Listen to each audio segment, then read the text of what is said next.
Civil code के लिए dictation संख्या 14, स्पीड 80 शब्द प्रति मिनट। Ready, start.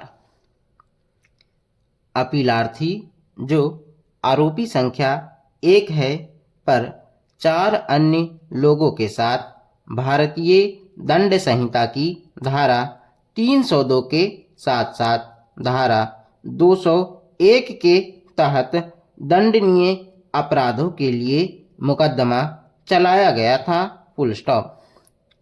अपीलार्थी को दोनों अपराधों के लिए दोषी ठहराया गया है। Full stop. आईपीसी की धारा 34 के साथ पठित धारा 302 के तहत अपराध के लिए उसे आजीवन कारावास की सजा सुनाई गई है। Full stop.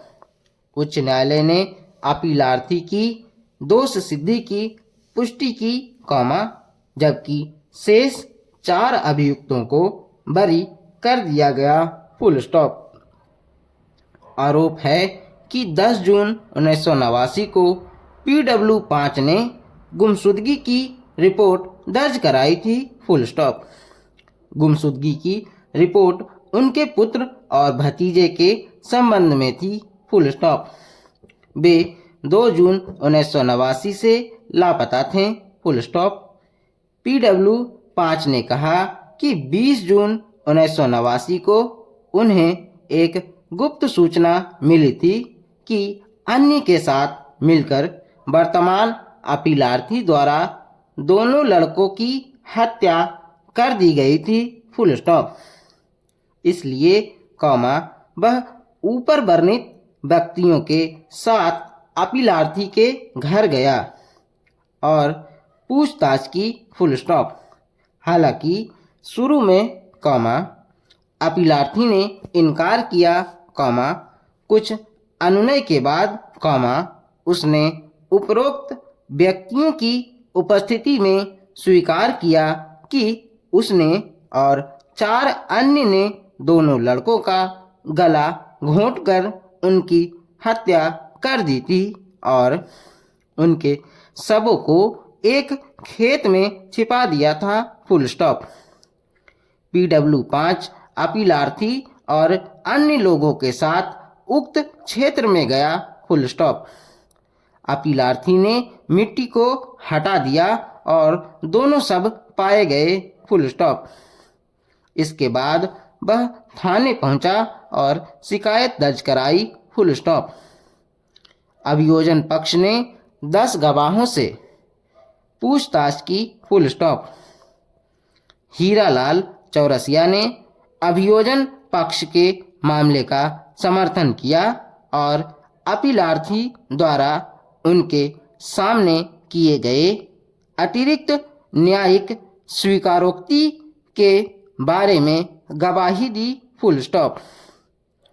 अपीलार्थी की दोष सिद्धि न्यायोत्तर स्वीकारोक्ति पर आधारित है। Full stop. दोनों अदालतों ने कथित न्यायोत्तर स्वीकारोक्ति के संबंध में अभियोजन पक्ष के मामले पर विश्वास किया है। Full stop. पैरा। जहां तक गैर न्यायिक स्वीकारोक्ति का संबंध है, कानून अच्छी तरह से स्थापित है। Full stop. आमतौर पर यह सबूत का एक कमजोर भाग है। Full stop. हालांकि गैर न्यायिक स्वीकारोक्ति के आधार पर दोष सिद्धि कायम रखी जा सकती है, बशर्ते कि स्वीकारोक्ति स्वैच्छिक और सच्ची साबित हो। Full stop. यह किसी भी प्रलोभन से मुक्त होना चाहिए। Full stop.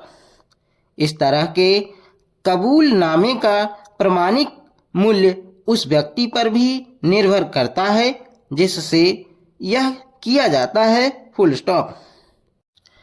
मानव आचरण के स्वाभाविक क्रम को देखते हुए, आमतौर पर एक व्यक्ति केवल ऐसे व्यक्ति के साथ अपने द्वारा किए गए अपराध के बारे में बताएगा जिसमें उसे अंतर्निहित विश्वास है। Full stop. आमतौर पर, एक व्यक्ति किसी ऐसे व्यक्ति के सामने स्वीकारोक्ति नहीं करेगा जो उसके लिए पूरी तरह से अजनबी है, फुल स्टॉप।